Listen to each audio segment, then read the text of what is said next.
قطر میں منجمد $6 ارب کے اثاثے جلد ایران کو واپس کر دیے جائیں گے۔ ایران کے صدر مسعود پزشکیان کا دعویٰ۔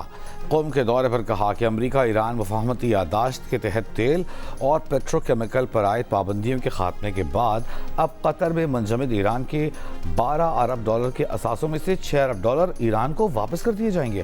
منجمد اثاثوں کا اجرا اور پابندیوں کے خاتمے کا فیصلہ سوئٹزرلینڈ میں ہونے والے مذاکرات اور اسلام آباد مفاہمتی یادداشت کے تحت طے پانے والے فریم ورک کا حصہ ہے۔ ایرانی صدر نے ایک بار پھر واضح کیا کہ ایران جوہری ہتھیار حاصل کرنے کا خواہاں نہیں۔ ایران کی جوہری سرگرمیاں ملکی ضروریات کے مطابق اور اعلان کردہ پالیسیوں کے دائرے میں رہیں گی۔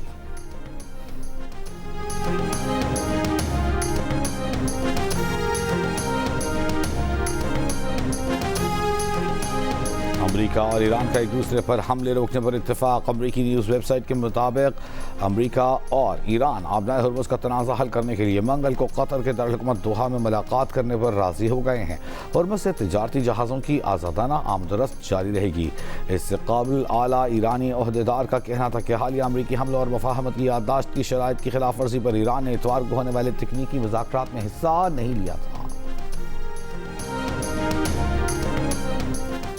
ایران کی امریکہ کے ساتھ مفاہمتی یادداشت پر عمل درآمد سے متعلق آئندہ چند روز میں کسی بھی تکنیکی اجلاسوں کے انعقاد کی خبروں کی تردید۔ ایرانی نائب وزیر خارجہ قاسم غریب آبادی نے کہا کہ رواں ہفتے امریکہ کے ساتھ ورکنگ گروپس کے کسی تکنیکی اجلاس کا کوئی منصوبہ نہیں۔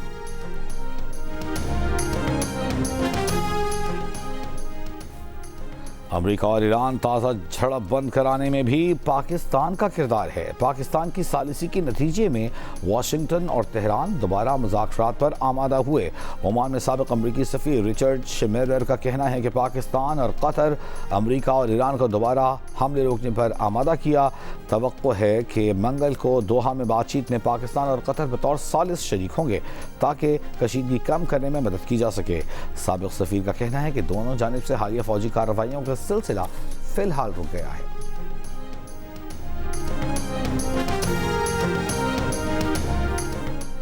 کراچی کے گل پلازہ میں آگ حادثاتی قرار، کوئی دھماکہ خیز مواد نہیں پایا گیا۔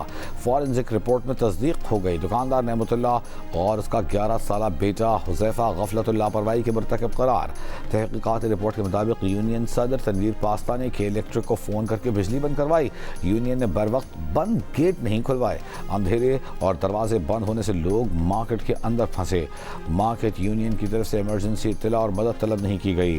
تحقیقاتی رپورٹ میں بتایا گیا ہے کہ دکاندار کے بیٹے کی ماچس کی تیلیاں جلا کر پھینکنے سے آگ مصنوعی پھولوں میں لگی۔ کم عمر بچے کو دکان پر کام سے نہ روکنا مارکیٹ یونین کی غفلت ہے۔ پولیس نے مقدمے کے چالان کے ساتھ تحقیقاتی رپورٹ پروسیکیوشن کو جمع کرا دی۔ گل پلازہ یونین کمیٹی کے صدر تنویر پاستہ اور دیگر ملزم نامزد، تمام ملزمان مفرور قرار۔ سانحہ گل پلازہ میں 72 افراد جاں بحق ہوئے تھے۔ 4 لاشوں کی باقیات اب تک کسی نے حاصل نہیں کی۔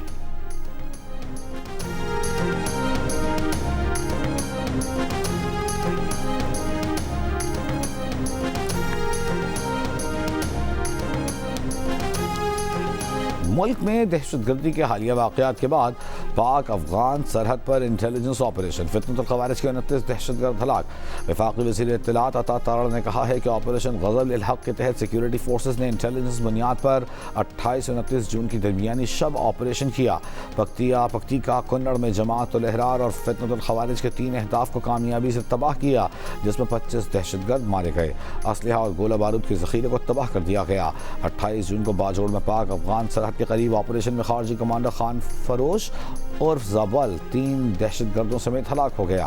عطا تارڑ نے کہا کہ سیکیورٹی فورسز کی دہشت گردی کے خلاف بلا امتیاز مہم پوری قوت سے جاری رہے گی۔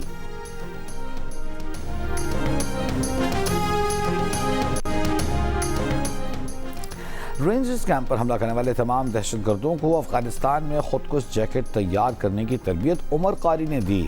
کراچی آنے سے پہلے افغانستان سے تمام انتظامات کیے جا چکے تھے۔ عبدالہادی نامی دہشت گرد سب جانتا تھا اور وہ پہلے بھی یہاں آ چکا تھا۔ کراچی میں دہشت گردی میں ملوث گرفتار دہشت گرد عثمان کا اعترافی بیان جاری۔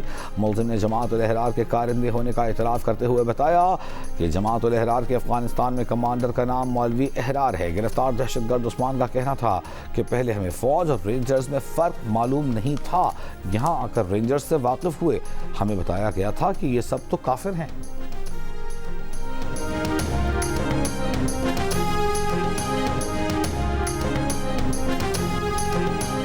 کراچی رینجرز کیمپ پر حملے میں شہید لانس نائک قصبر عباس کی نماز جنازہ کبیر والا اور شہید سپاہی اللہ دتہ کی نماز جنازہ میاں چنو میں ادا کر دی گئی۔ نماز جنازہ میں سول عسکری حکام کی شرکت، شہداء کو فوجی اعزاز کے ساتھ سپرد خاک کیا گیا۔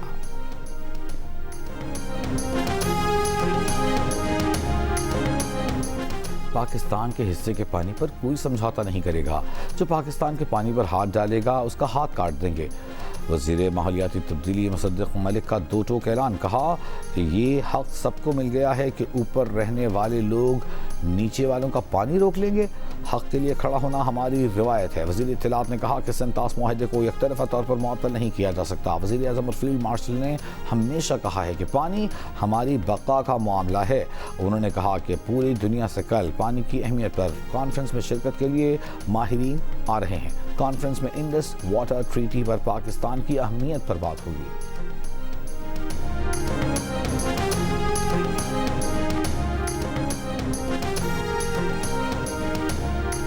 اپوزیشن تہران سے دبئی کے لیے پروازیں آج سے بحال ہوں گی۔ سی ای او تہران ایئرپورٹ کے مطابق تہران سے دبئی کے لیے پہلی پرواز آج اڑان بھرے گی۔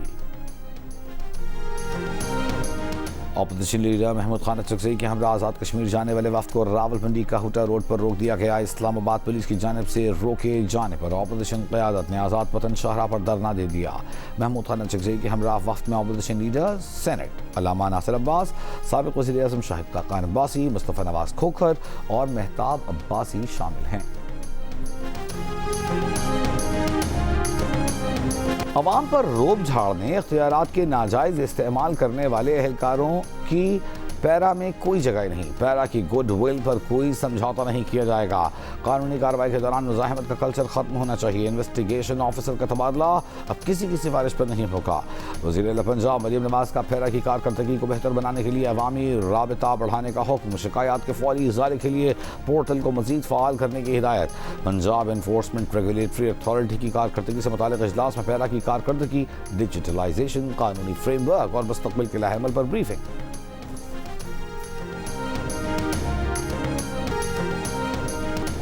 اور محکمہ موسمیات کی ملک میں جولائی کے پہلے ہفتے میں مانسون بارش کی پیش گوئی۔ 1 سے 6 جولائی کے دوران کشمیر کے مختلف مقامات پر آندھی اور گرج چمک کے ساتھ بارش کا امکان۔ 3-4 جولائی کو سکھر، جیکب آباد، لاڑکانہ اور بلوچستان میں گرج چمک کے ساتھ بارش کا امکان۔ پنجاب کے مختلف مقامات پر 1 سے 6 جولائی تک آندھی اور گرج چمک کے ساتھ بارش ہو سکتی ہے۔ 2 سے 6 جولائی تک بالائی خیبر پختونخوا، گلگت بلتستان، بری، گلیات اور کشمیر میں لینڈ سلائڈنگ کا خدشہ۔ 1 سے 4 جولائی کو اسلام آباد، راولپنڈی، پشاور، گوجرانوالہ، لاہور اور فیصل آباد میں اربن فلڈنگ کا خدشہ۔ اور پی سی بی کی ڈومیسٹک کرکٹ کے بجٹ میں 1 ارب روپے کے اضافے کی منظوری، 4 ارب روپے کر دیا۔ محسن نقوی کی زیر صدارت P C B board of governance کے اجلاس میں فیصلہ۔ کرکٹ ٹیم کے کھلاڑیوں کے لیے میچ فیس میں اضافے۔